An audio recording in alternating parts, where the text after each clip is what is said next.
In our first reading, we see that story about Paul and Barnabas who are encountering this persecution. Now, what's interesting is we know that Paul was persecuted and he was a former persecutor. So he's kind of seen this from both sides, and now he's being persecuted for preaching the Christian faith. But we have to understand that persecution and Christianity have gone together for quite some time. For example, for those of us who are in the Catholic Church, we know that we are in a country that at one time was viciously anti-Catholic. It's not as much anti-Catholic as it was before, but in fact that was there. In fact, it's been said that in 1928, the reason why Al Smith lost the presidential election was because he was a Catholic.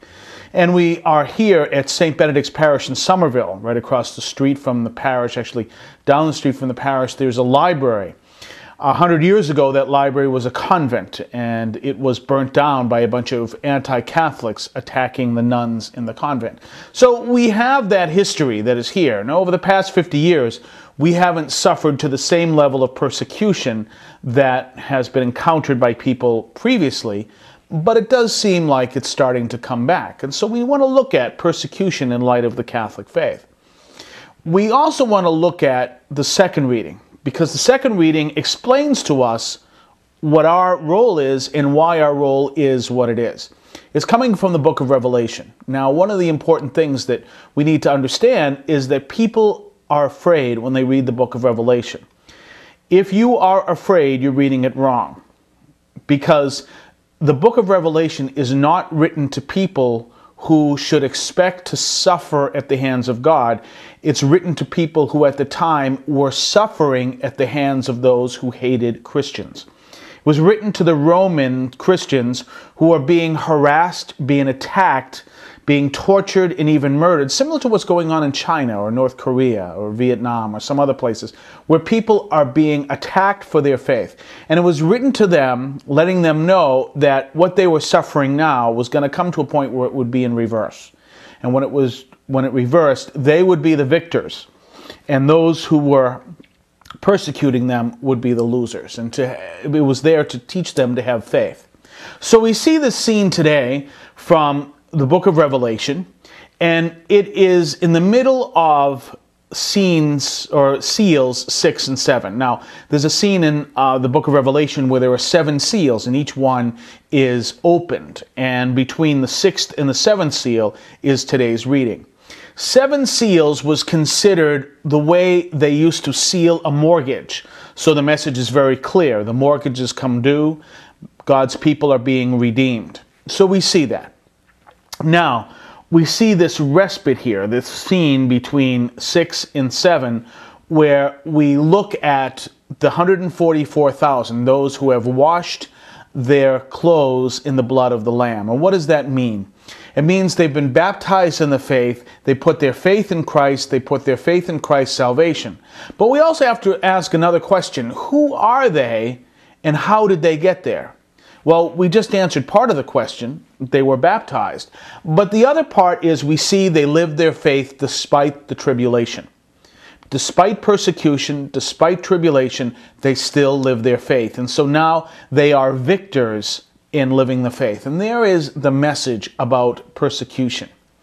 The people who live their faith in the midst of persecution proclaim their faith in the midst of that persecution to a level that can't be proclaimed elsewhere.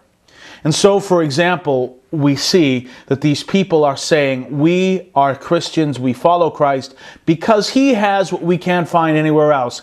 And although there are those who are persecuting us, doesn't matter, because we know what Christ has to offer us. And in that particular passage, we see that whole element where the people have now received what they were promised.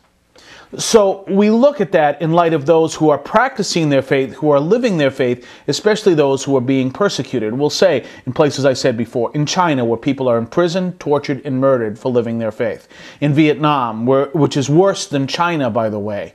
In places like North Korea, which is even more ridiculously worse than China. And other places where people are being tortured and murdered just for living their Christian faith. It's an important message to realize that by doing so, they're proclaiming the truth that Christ lives. There's a great book, if you have a chance to read it. It's called He Leadeth Me by Walter Ciszek. Walter Ciszek was a Catholic priest. He was a Jesuit who ended up spending 15 years in the Soviet prison system, including the gulags, for committing the crime of being one thing. He was a Catholic priest. In fact, what's interesting is he was tortured until he admitted that he was a spy for the Vatican, a charge that was absolutely not true, but he was tortured until he said that. And the ridiculousness of the statement that he was a spy for the Vatican inside the Soviet Union, when in fact what we're learning is that the opposite was true, that there were Soviet spies inside the Vatican going after the Catholic Church. So we see that element and we see that story, yet he learns in living his faith in this absolutely hostile environment to Christianity exactly how to proclaim that faith in a way that it's a powerful story of Christ with us in all situations. So when we're watching TV and we see, the local, or see the networks give us that little anti-Catholic dig that they often do, when we see our local newspapers give us that anti-Catholic dig that they often do, we recognize that's just part of the price of being Catholic.